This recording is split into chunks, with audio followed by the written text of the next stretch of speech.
Elaborate करके आसान समझाऊं कि मोजिज़ा वो है जो अक्लों को आजिज कर दे। ऐसी करामत, ऐसा काम करना वलियों से हुआ तो करामत, नबियों से हुआ तो मोजिज़ा। अकल आजिज हो जाना, समझने नहीं आना, ये इंसान नहीं कर सकता।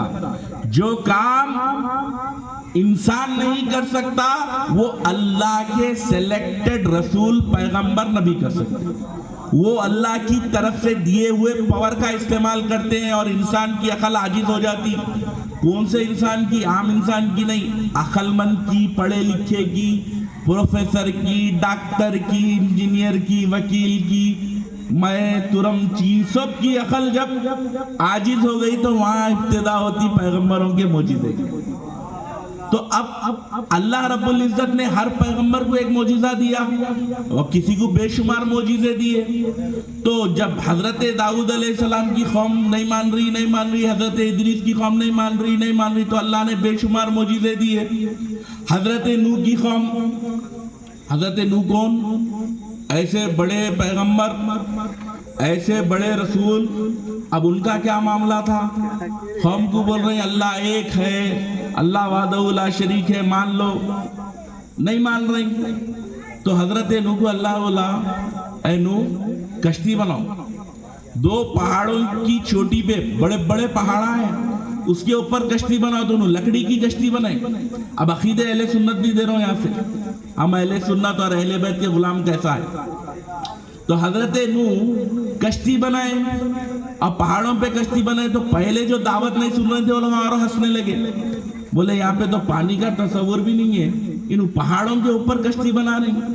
जब कश्ती बन गई, हजरत नूह ने हुक्म दिया कि जितने अल्लाह को एक मानने वाले और मेरी रिसालत के कायल आ जाओ, सब आ गए। अल्लाह का हुक्म है, ये कुरान में है कि 2-2 पैर आ जाओ, मर्द औरत, जानवरों में सारे जानवर, हर अलगट, सारी इंसानियत आज जो बची है हजरत नूह की वो मोजिज़े से, सारे लोगों को उस कश्ती में बिठा लिए, सबको बिठा लिए। और देखते ही देखते जमीन के अंदर से पानी शुरू हुआ, जमीन के अंदर से पानी शुरू हुआ और सारे मुशरिकीन जो अल्लाह को नहीं मानने वाले थे सब डूब गए, सब खत्म हो गए और कश्ती नूह तैरने लगी। कश्ती नूह तैरने लगी तो मेरे और आपके आका रहमतुल लिल आलमीन फरमाते हैं कि मेरी अहले बैत की मिसाल कश्ती नूह की तरह है। जो इसमें सवार हो गया वो कभी गुमराह नहीं होगा।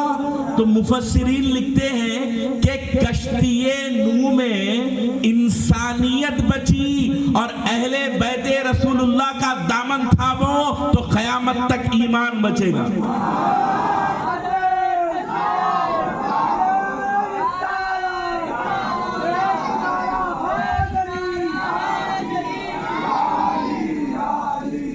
मेरे आका रहमतुल लिल आलमीन है।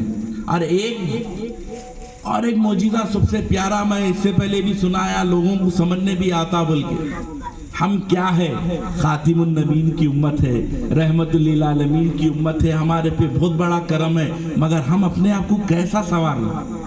अद्दीनु सहलुन, दीन बहुत आसान है, कोई मुश्किल काम ही नहीं है।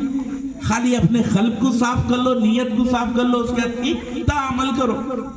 इतनी नहीं की अल्लाह रब्बुल इज्जत इतना सवाब देने वाला है, इतना सवाब देने वाला है और रब्बे कायनात है, देने वाला है।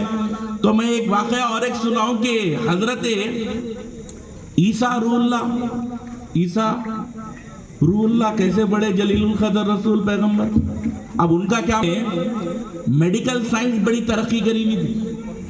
अब मेडिकल साइंस बोले तो जिसका बोले इलाज कर देते थे वो लोग, हड्डी टूटी हुई है इलाज हो जा रहा, मादरजात अंधा है, बचपने से नहीं देखा, पैदाइशी, उसको भी आंख दे दे, जो बीमारी है बिना ही देता हूं। बोले व्हाट्स बिग डील, ये तो हम भी कर दे, ये तो हमारे को भी आता। तो जब उनकी मेडिकल साइंस की तरक्की देखकर अल्लाह ने ईसा रूहुल्लाह को एक ऐसा मोजिज़ा दिया, जब वहां के लोग परेशान हो गए, उस कौम को समझ में नहीं आया ये तो हो नहीं सकता। ईसा ने कहा मैं मुर्दे को जिंदा कर सकता हूं, میں مردے کو زندہ کر سکتا ہوں. جب یہ سنا تو وہ دنگ ہو گئے, ان کی عقل ٹھکانے آ گئی, اور حضرت عیسیٰ نے قم بِإِذْنِ اللہ کہہ کر, یہ قرآن ہے, اب قرآن میں ہے, اور تو پھر ہم حاضر ہوتے ہیں, یا رسول اللہ صلی اللہ علیہ وسلم آپ سید الانبیاء ہیں, تمام معجزات آپ کے پاس. اب میں اس سے پہلے داؤد حضرت ادریس کا میں لمبا نہیں کر رہا ہوں, شارٹ میں سنا رہا ہوں. ان کے کیا معجزات تھے قرآن میں, ان پتھر کو ایسا ہاتھ میں لیتے تھے, ایسا موڑتے تھے تو پتھر ان کے ہاتھ میں موم بن جاتا تھا, اور ایسا کھینچے تو ہتھیار بن جاتا تھا, اور ہتھیار بنا دیتے تھے. تو لوگا انہاں بولے ارے ان کے ہاتھ ایسے ہیں کہ انہوں پتھر کو ہاتھ لگائے تو لوہا الگ ہو کے ہتھیار بن جا رہا. اب ایک جنگ ہے, میرے آقا رحمت للعالمین, میرے آقا ایسا کے اوپر لکڑی ہاتھ میں ہے ببل کی, کہ میرے آقا آپ کے آقا نقشے بنا رہے ہیں, یہاں انہیں مرے گا, یہاں انہیں مرے گا, یہاں انہیں مرے گا, یہ کر رہے ہیں. اور صحابہ کا بھی مقام دیکھو, سرکار پہ کیسا جی مرتے تھے, سرکار کو کیسا چاہتے تھے. ویسے صحابہ جن کو اللہ بولتا رضی اللہ عنہم و رضوا عنہ, اللہ ان سے راضی ہے, وہ اللہ سے راضی ہے. یہ میرے مصطفیٰ کے ساتھیاں ہیں, یہ میرے آقا پہ قربان ہونے والے ہیں. جب حضور پہ تیر چلتے تو صحابہ بھاگا نہیں کرتے, اپنے سینے دیا کرتے. وہ صحابہ, ان کا ایمان, ان کا جوش, ان کا عقیدہ, وہ کیا کرے, حضور کے پاس حاضر ہوئے, آ کے بولے یا رسول اللہ صلی اللہ علیہ وسلم میرے پاس ہتھیار نہیں ہے, اور میں آپ پہ اور دین مصطفیٰ پہ اللہ کی راہ میں شہید ہونا چاہتا ہوں, میں اللہ کی راہ میں لڑنا چاہتا ہوں. تو حضور پاک علیہ السلام دیکھے کہ تمام صحابہ کے پاس تو ہتھیار جا چکا, اب کسی کا نہیں کچھ دینے نہیں ہے. تو رحمت للعالمین کے ہاتھ میں جو لکڑی تھی ببول کی, میرے آقا نے اس صحابی کو دی اور کہا جا لڑ لے. اب عقیدے صحابہ دیکھو, یہ نہیں بولے